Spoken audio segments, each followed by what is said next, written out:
Hello students, we have discussed the four stanzas of the poem The Wild Swans at Cool by William Butler Yeats. Up till now, we read that in the first stanza, poet describes the autumn beauty of the woods where the trees are looking very beautiful and the paths are dry and the water of the lake is reflecting the still sky, and there 59 swans are swimming and making love with each other in that lake. And poet uh, reminded of the time when he first saw those swans, those pair of swans, 19 years back. He was, at that time he was also very young and passionate about love, but now everything has changed in his life after 19 years. But he realizes that the life of swans has not changed yet.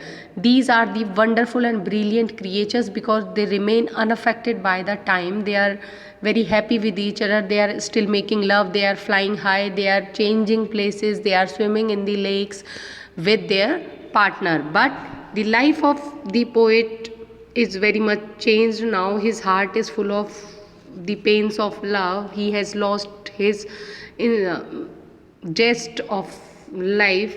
So he compares his life or human life with the life of swans, that how uh, energetic and how passionate these creatures are, that they have that desire to live and to make love with each other is still even after the 19 years. But then he says in the last stanza, but now they drift on the still water, mysterious, beautiful. He is calling these swans mysterious and beautiful because it is very difficult to understand the nature of those beautiful creatures, that how they remain unaffected by the time. Among what rushes will they build? By what lake's edge or pool? Delight man's eyes when I awake someday to find they have flown away. So he says that they move in water.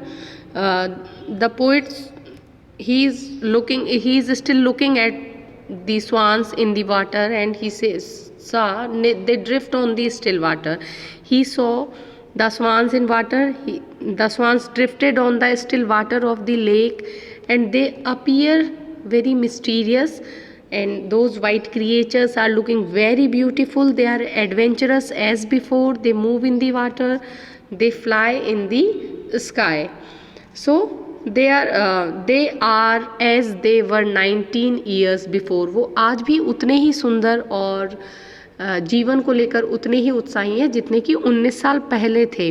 So he is looking at them and feeling surprised or amazed. They are quite adventurous. They might go. Among what rushes will they build? By what lake's edge or pool? Delight man's eyes when I awake someday. So they might go and move on the water of some other lake or pond. It is quite possible that one day when the poet wakes up in the morning and go to the lake, he may not see them. The poet says he does not know where they will go and delight man's eye. The swans are never tired either in cold water or in the air, because they are very bold and dominated by the desire for movement and conquering new haunts of nature. They are always on the move after new lands and new places of conquest. But by contrast, the poet has grown old. He has lost his adventurous spirit. So the swans are not the mere objects of nature. In this stanza, the poet is expressing the possibility that someday when he will wake up and look at when he visit the lake, it may be possible that he will not find those swans at that place, at that same place, because they have that passion to wander and to conquest the new places of nature. So they might fly away somewhere else. But he says that still I will always remember these mysterious and beautiful creatures. They have that impact on my mind. So the we can say that swans are not the mere objects of nature in this poem. They represent the immortality. They unite the time with timeless, temporal with eternal.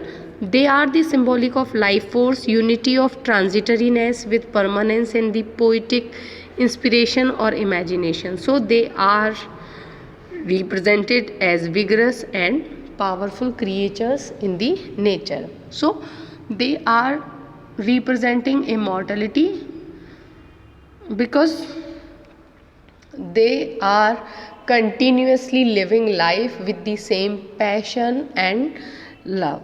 So this is the end of the poem. I have shared PDF notes of the poem with you all in our WhatsApp group. So please read those notes carefully and try to understand the poem. Thank you all.